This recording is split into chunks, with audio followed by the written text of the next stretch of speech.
So the theme of today is the theme of faith. And yeah, I'll go into this in much more detail in the Dharma talk this afternoon. But really to introduce this theme, yeah, well, maybe just firstly to say, I've been teaching in one form or another for about 15 years now. But I think it's only really in the last few months that I've picked up this theme of faith, which is interesting in its own right, actually. Which elements of teachings are we drawn to, and which do we tend to sort of leave to one side? So I automatically find that quite curious. And it's an interesting thing to consider because for many of us, particularly if we've had exposure to things like mindfulness-based stress reduction or mindfulness-based cognitive therapy, we might have the feeling, in a way we're moving away from faith. So faith for some of us is something to do with a religious context that we might have mixed feelings about. I'm not sure I was in this for faith. I want something that feels more tangible, more here and now. And those approaches that I've just mentioned are very influenced by what we would call an empiricist philosophy, which roughly means, what we really know in the world is through our senses, what can be measured, what can be proven. And you can get this kind of distinction in some people's minds between what we might call evidence-based and faith-based. So in that way of thinking, somehow evidence would become the virtue in our mind. I want data, I want something measurable, I want something that's proven, I want something quantifiable. And in contrast, faith might be seen as almost the vice, when people believe things without evidence or, without proper proof, or just have a kind of naive trust and a closed-minded dogmatism. So there can be almost that idea. But the way I'll be talking about faith today will be really in the background of our minds, what we might call faith as a virtue, and then what might be the near enemy of that. So faith as a virtue, very roughly, I will be talking about a sense of trust. What can we really trust? What's the bedrock of our practice? What really is our non-negotiable in our practice and in our life? It's really nice to have that sense. What's the non-negotiable? What can I rely upon when, to use Pema Chodron's phrase, when things fall apart? What's my real sort of bedrock? I think this is the virtue of faith. What can I trust? How can I find that trust in myself? Who or what can I trust? But that, again, will also, particularly later on today, I'll contrast that with, a closed-minded sense or a dogmatic sense, or when people have a belief system that feels as if it can't be challenged. It's an enclosed system that can be actually very harmful as well. So this is a kind of theme that I'll talk more about before. So what's this sense of faith as a virtue, this trust that we can have, and how do we separate that, distinguish that from dogmatism and closed-mindedness? And again, just to say at the outset, there are many things we could say about what is non-negotiable. And part of what my ethos today is, I'm hoping that I'm not going to try and impose that on you. That would be, to me, the kind of faith as dogmatism. I'm here in this position of authority and I'm going to tell you what should be your non-negotiable. But, rather than that, we can have a sense of reflection. So it may be different for each of us. But one thing that I've found very powerful as one way of thinking of this is what Jack Cornfield says at the start of Path with Heart, which is a wonderful book. Good. Hi, welcome. There's a spacer just here if you want to find that. Good to see you. And at the very beginning of Path with Heart, which is a beautiful book that I've read over 25 years or so, he has this question, which is, did I love well? Did I love well? And for me, this is a bottom line. You know, whatever I do in this practice, whether it's sitting meditation, walking meditation, whether I'm studying the suttas, whether I'm reading about Mahayana Buddhism or trying to understand emptiness, or, you know, reading scientific papers on mindfulness, or all of the myriad things we might do, to me, that's a kind of bottom line. Is it helping me to live in this world in a way that I can love well? To live with a loving sense to myself, to others, to my friends and family, to my neighbors? Can I love in a way that in small ways I can contribute to our collective challenges of this time? Yeah. And for me, I don't know how that strikes you, but for me, okay, that I can sort of rest with that. I can trust that. Yeah, this is what I want to do in my life. And yeah, I studied philosophy at university, and it's very helpful in many ways, but it can also sometimes lead to a somewhat skeptical state of mind, studying a lot of philosophy. And I can imagine some of my philosophical colleagues saying to me, yeah, but how do you know love is the virtue you can really trust? Can you prove that to me?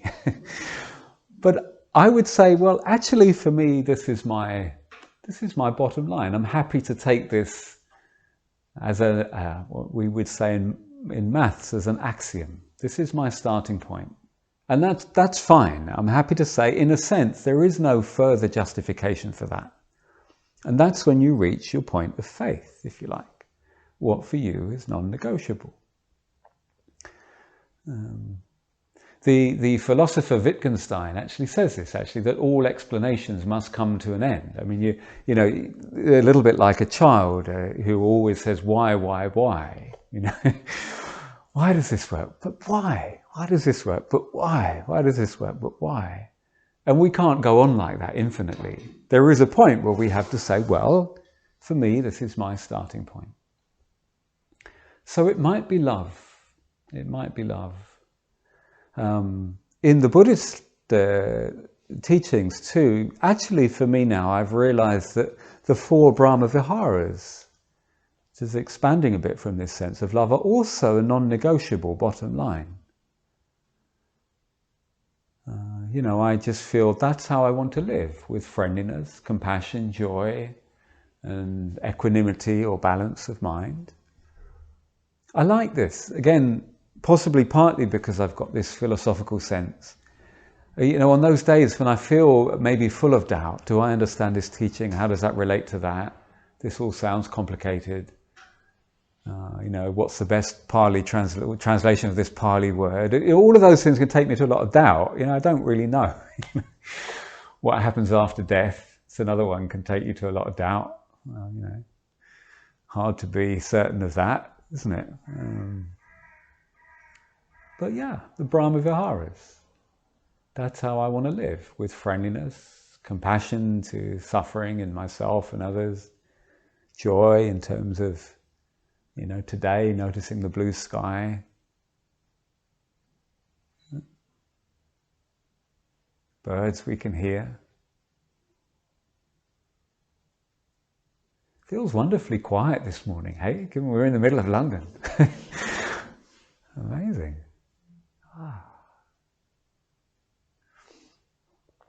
And yeah, equanimity, balance of mind, the joys and the sorrows that life brings. Yeah, okay, this is how I want to live. Can you see this is this contemplation? You know, what are our places we can trust? I think this is very helpful because, by the way, and I don't want to undermine myself right at the start of the day, but you know, me as a teacher, Jake as a teacher, I mean, maybe this is stating the obvious. You know, I am not ultimately trustworthy. Yeah, I'll do my best. I mean, I haven't done anything terrible, by the way. It's not about to be some terrible confession.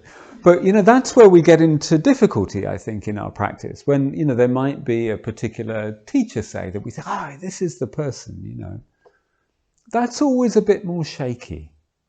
And I will, again, come back to that this afternoon, because that has shaken many people's sense of trust in the path. When it does shift from trust and faith in our own capacity for awakening, for wisdom, for the Brahma Viharas, to, I trust X. And then X turns out to be, a human being, perhaps definitely with ordinary flaws and foibles, and perhaps quite serious ones. And that really rocks people's practice. So this is very significant, this sense of faith, that really there is part of us that wants to say, well, what do we trust? And maybe, not just maybe, but we do need to find things that we trust in life. There's so much happening. And okay, what can I trust? It's a great question. And to know we might say, what's a relative refuge? I'm hoping that this is a relative refuge today and do my best to be helpful, but it's not an ultimate refuge. Any particular teaching or something. Yeah. So as we start today as well, I also wanted to mention something I'm finding particularly helpful at the moment. And again, in a group like this, I think some of you may know this better than me, actually. But this is the work of Joanna Macy. And I don't know how familiar some of you are with Joanna Macy's work, but decades and decades and decades of work making links between ecology and Buddhist practice and theory, Dharma practice. And Joanna Macy, one of her recent books is called Active Hope. And in my mind, of course, hope and faith are very linked. Very, very linked. And as we come together today, it feels to me that active hope may well be a thing that we all collectively need. I'm not going to, speak about it in a huge amount of detail today, but of course I'm very conscious that we're here at a time of war. We're here in London practicing in this way, and we're really conscious of that. Collectively, we're conscious of that. The crisis in our climate, again, is very much there in the background of all of our awareness. For some people, it's not in the background, very much in the foreground, but for all of us, it's there. And so then there is this sense of what does our practice mean in difficult times, in challenging times. And I'm finding Joanna Macy so helpful with that. And just to give you a very, introductory sense of what she says that I'm finding so useful. And she talks about 3 stories of our time. And the first story she talks of is business as usual. So this is the time when people think, actually, everything's fine. I can feel like that sometimes when I'm in Nottingham where I live and I go to the local shopping centre, and on the surface everything feels fine. Everyone's sort of going about their business, and there seems to be lots of stuff in the shops, and the coffee shop is busy and people look happy enough. And so the business as usual story would be say something like, well, okay, there are a few bumps in the road at the moment, but really what we need in life collectively is more economic growth, more technological development, similar kind of politics that we've had over the last few decades. And there are some difficulties, but basically the way we've been living, the way we've been working will be fine. And in terms of when people are thinking about the climate, what we need is a few sort of fairly easy shifts in terms of technology, and things will be sorted. So this is what she calls the business as usual story. And then at times, individually and collectively, we can find ourselves shocked out of that, and we might move into the second story that she calls the Great Unravelling. And this is when we become much more conscious of the climate crisis, of war, of inequality locally and globally, of injustice. And those things can shock us out of that business as usual sense. And this great unravelling she talks of can be a very painful story to inhabit, to be in. It can be a very despairing place when we found ourselves in that place. And, I think for many people, when the war in Ukraine began, we were collectively, again, I obviously can't speak for all of you individually, but I definitely felt this wasn't just to do with me, but collectively there was this sense of real despair and what's happening and what does it mean and where are we going? All kinds of things can, shock us into that. I mean, the murder of George Floyd was another thing that did that. Again, people, people are getting along, and then suddenly it's like, gosh, this is really something in the background of many people's awareness. Not lots of people are already aware of stuff, but for some people, this is a heightened awareness. It's very painful. But what I'm finding so helpful about Joanna Macy is that really she's saying this second story is never the end. I don't know about you, but for me that's really, really helpful. The story of the great unravelling and despair is never the end. There is what she calls a great turning, and the great turning is the story of active hope. So this is also when we become conscious of all of the people throughout the world doing all kinds of things, some of them small, some of them big, that are about really looking deeply at our individual and shared challenges, wishing to be more conscious of those and seeing in small ways and big ways what might be a wise and compassionate response. And it feels to me again that this is what many of us is our practice at the moment, a shift from despair to active hope. Because despair can be it is very disempowering. That thought, there's nothing we can do. Very disempowering. And one thought I'm finding really helpful, and again, you could say this is a faith-based thought. And what I mean by faith-based is, it's something that I can trust as being always true, or I take it to be always true. I live as if it's always true. And this faith statement would be to say, actually, we can always do something. It may not be apparent what that is, but we can always do something. And you can feel that shift. So again, in a very small way, I noticed myself when the war in Ukraine was beginning, I could really feel that despairing place. And I could notice that thought arising. There's nothing I can do about this. And it's definitely true that I individually can't do anything to stop the war. It's not like, right, that's what I need to do. Send one email and the war will stop. So it's true, we can't do everything, and we certainly can't do everything as an individual. But it's not true to say we can't do anything. And for instance, what I decided to do is I remembered that there was a Ukrainian center in Nottingham that I had some contact with because I wanted to hire their room for some mindfulness teaching years ago. So I thought, okay, I'll get in contact with them. What fundraising are they doing and things? So they got back and they told me what fundraising things they were supporting. So I could give a little bit of money.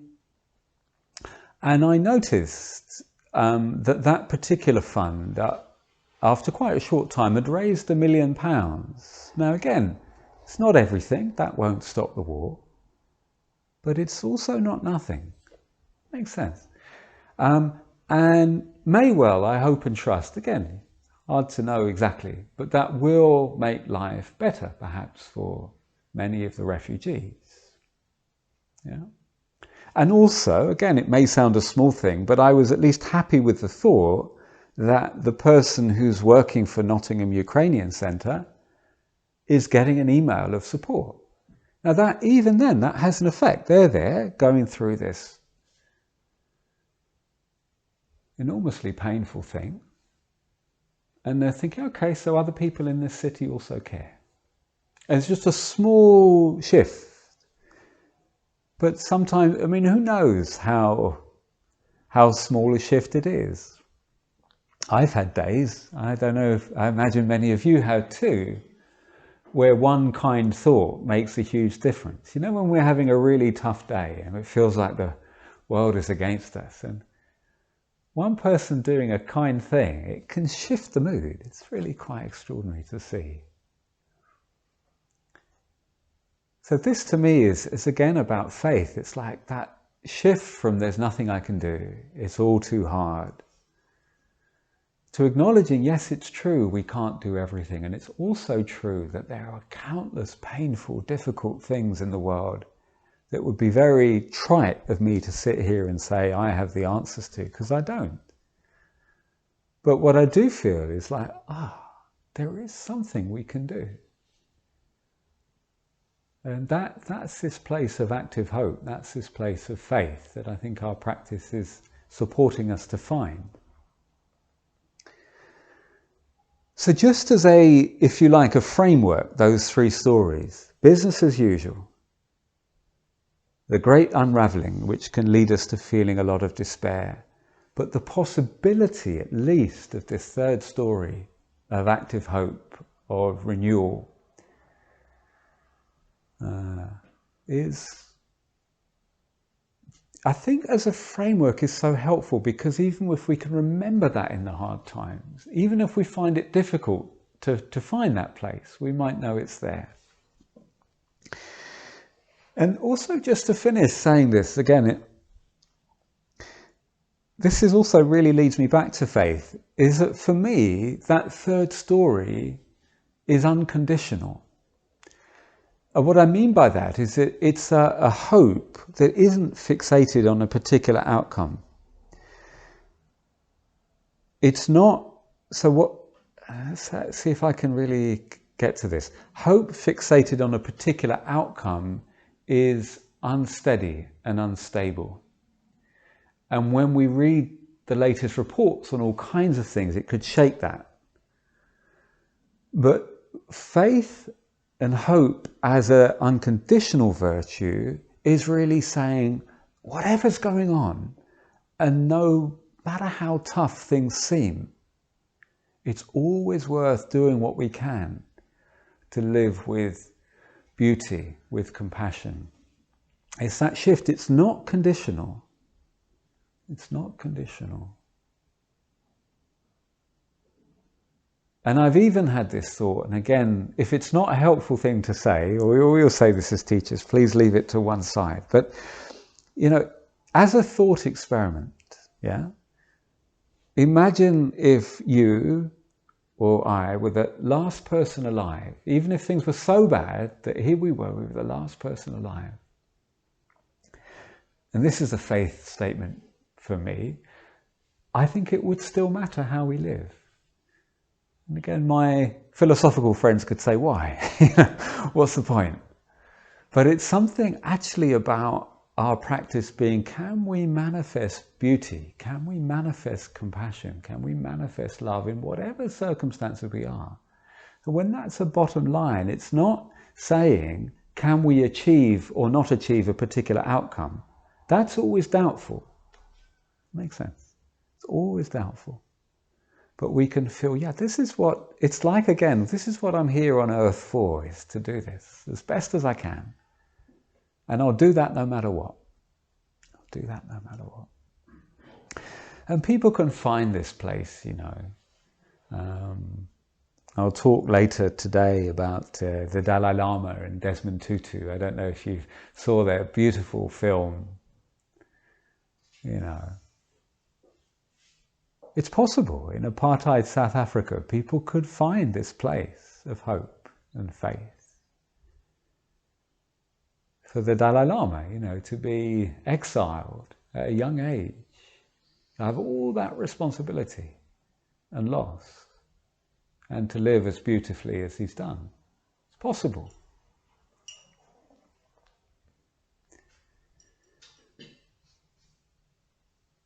Yeah.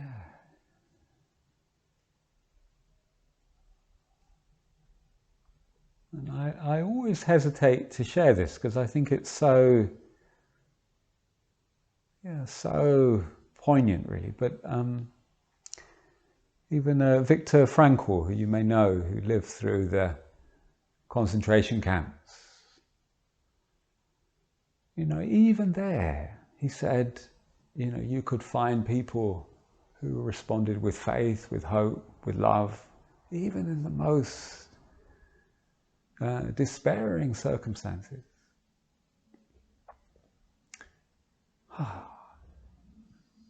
So for me, this is faith. When we remember that. And I don't know about you, but again, I can only speak personally. I remember and forget. And I'm very happy for you if you live in that space all the time. Most of us don't. I don't. But what I do is I remember, like when we touch into that place, it is there, it is possible. And there are times when we lose sight of it. I mean, in preparing for today, I read Sharon Salzberg's lovely book on faith, wonderful book, full of very moving accounts of her own difficulties, her own times of despair and loss. And, even she'd been teaching many, many years, but really losing that sense. So there are those times, sometimes it's referred to, isn't it, the dark night of the soul, that spiritual practitioners move through. But somehow to know it's there, that is something we can also move through, work through.